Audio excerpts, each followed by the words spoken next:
जागता नहीं है। जीव भागता रहता है, जीव दौड़ता रहता है, जीव के अंदर जो विचार चलते हैं उनके ऊपर काबू नहीं रहता।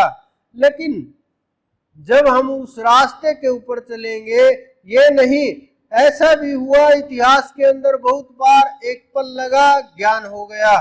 एक पल के अंदर वो किस प्रकार से होता है कि ये समझ में जब आ जाए ये शरीर नश्वर है, जो ये आत्मा है वो अमर है, अजर है, परम तत्व है और इसके बिना कुछ भी नहीं।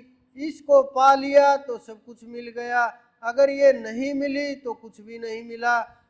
जब ये चीजें समझ आने लगती हैं कि मैं आत्मा हूँ, मैं शरीर नहीं हूँ, जब ये आप सबके समझ में आएगा कि हम आत्मा हैं, शरीर नहीं है, जिसके पीछे हम दौड़ भाग कर रहे हैं, इस शरीर को जगाने का प्रयास कर रहे हैं, इसको इतना संभाल रहे हैं, इतना रख रखाव कर रहे हैं, अगर हमने उसको नहीं पाया तो ये नष्ट हो जाएगा और कोई काम नहीं बनेगा। आप जैसे वहां से आए थे ऐसे ही यहां से चले जाओगे। और ज्यादा जो तुम लेकर के आए थे, जो भजन सुमरण जिसके कारण मानव का जन्म हुआ, कोई अच्छा कर्म रहा होगा, वो भी आपका खर्च हो जाएगा और फिर 84 के चक्कर में चढ़ जाओगे। अगर एक बार 84 का चक्कर चढ़ा तो कोई भी आपको कौन सा, आप इन आंखों से देखते हो, क्या आप इन आंखों के बिना सूर्य को देख सकते हो? क्या आप इन आंखों के बिना चंद्रमा को देख सकते हो? क्या आप इन आंखों के बिना तारों को देख सकते हो? लेकिन वो तत्व इन आंखों से नहीं देखा जाएगा। ये बात आप समझ लीजिए, ये मैं नहीं कह रहा, ये श्री कृष्ण ने कही है, हमारे ऋषि मुनियों ने कही है कि उसको देखने के लिए इन आंखों की आवश्यकता नहीं है, उसके पास जाने के लिए इन पैरों की आवश्यकता नहीं है, उनको प्रार्थना करने के लिए इन हाथों की आवश्यकता नहीं है। फिर और हाथ कौन से होंगे और पैर कौन से होंगे?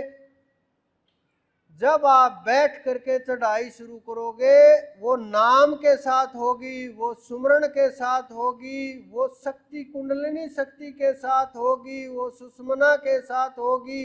और जो सुषमना के बिना चढ़ाई होगी वो मात्र मेहनत है, मात्र भागदौड़ है, मात्र दिखावा होगी, उससे कोई लाभ नहीं होगा।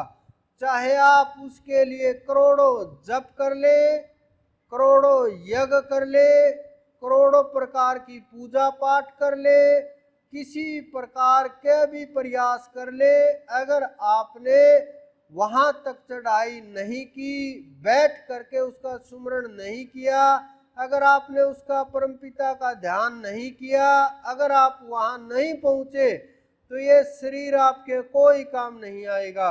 ये आप लिख लीजिए, कितना भी प्रयास करें। बहुत लोग मैं देखता हूँ आजकल छोटे छोटे बच्चे भी उपदेश करने लगे, आप उनके ऊपर वात्सल्य देख करके, छोटा बच्चा देख करके प्रेम तो कर सकते हैं उनके साथ, कि छोटा बच्चा है प्रेम कर सकते हैं उनके साथ, कोई प्रेम करना कोई गलत बात नहीं है। लेकिन जब ज्ञान की बात आएगी, जब उस परम तत्व की बात आएगी, जब आत्मा की बात आएगी, जब चढ़ाई की बात आएगी, तो वो कहीं नहीं टिक पाएंगे। आप उनसे सवाल कीजिए ज्ञान के विषय के, ये सांसारिक सवाल नहीं, ये किताबों में लिखे रखे ये सवाल नहीं, ये तो 4 पुस्तकें पढ़ करके कोई भी सवाल कर देगा, कोई भी रटे रटाए जवाब दे देगा।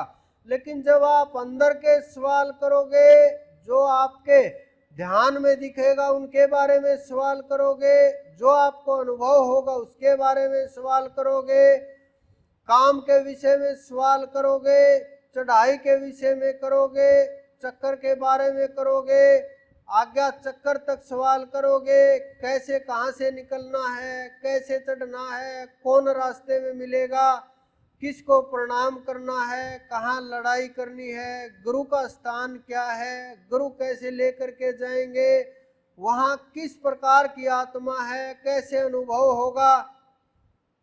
अगर वे बोले रटे रटाए सवाल, भागवत में लिखी लिखाई बातें, तो आप सावधान हो जाइए। आपके साथ छल हो रहा है, आपके साथ गलत हो रहा है और आपको आत्मा से दूर ले जाया जा रहा है। कितना भी प्रयास करिए, लेकिन आप चाहे किसी भी गुरु को मत मानिए, मुझे भी मत मानिए, संसार में किसी को भी गुरु मत बनाइए, लेकिन आप उस श्री कृष्ण को गुरु मान सकते हैं, उसके बताए मार्ग के ऊपर चल सकते हैं, क्योंकि मेरे गुरु भी वही है। वो जब वो मुझे लेकर के जा सकते हैं तो संसार के सब जीवों को लेकर के जा सकते हैं। ऐसा कोई जीव नहीं जो भजन करे और वहां तक ना पहुंचे। लेकिन अगर आप भजन नहीं करोगे, मात्र गुरु बना करके भागने लगोगे कि बस गुरु बना लिया और काम चल जाएगा, ऐसा नहीं होगा। अगर आपने समर्पण उसके चरणों में नहीं किया तो कुछ नहीं होगा, क्योंकि वो महापुरुष, वो अनंत ताकत तब तक प्रकट नहीं होगी जब तक आप इतनी चेतना में नहीं होगे, आपको आवश्यकता नहीं होगी, आपकी आत्मा उस रास्ते के ऊपर नहीं चलेगी, तब तक संदेश नहीं आएगा। जब आपकी आत्मा इतनी पवित्र हो जाएगी, आपका संकल्प दृढ़ हो जाएगा, विचारों के ऊपर पकड़ हो जाएगी, ध्यान लगने लगेगा, अनुभव होने लगेगा, चढ़ाई शुरू हो जाएगी, चक्कर खुलने लगेंगे, हृदय के अंदर आदेश आने लगेंगे गुरु के। और गुरु के जब आदेश आने लगते हैं तो फिर ज्यादा सा कुछ करना होता नहीं, बस कठपुतली की तरह से जो आदेश आया उसका आदेश पूरा करना होता है, काम अपने आप शुरू हो जाता है। लेकिन आदेश में अगर हमने काट छाट करी कि वहां से आदेश हुआ आपके हृदय में, ये नहीं कि कहीं भी कोई भी आदेश करेगा, हृदय में आदेश होगा उस परम तत्व का, उस परमात्मा का, उस चेतन सत्ता का। जब हृदय में आदेश होगा, अगर उसमें काट छाट की, शब्दों का अदल बदल किया, फिर वो एक दो बार और आदेश आएगा। अगर फिर भी ऐसा हुआ तो समय बढ़ता जाएगा, समय बढ़ता जाएगा और जन्म जन्मांतर के ऊपर बात जाती जाएगी, क्योंकि उसको आपके कल्याण की चिंता है, उसको आपकी आत्मा वहां पहुंचाने की आवश्यकता है। आप सब के अंदर जो बैठे हुए हैं, जो विराजमान हैं, इसी कारण से मैं बार बार बोलता हूं कि आपके अंदर वो मेरे गुरु विराजमान हैं, वही मुझे सिखाते हैं, वही यहाँ तक ले करके आए हैं, उन्होंने ही ज्ञान कराया है।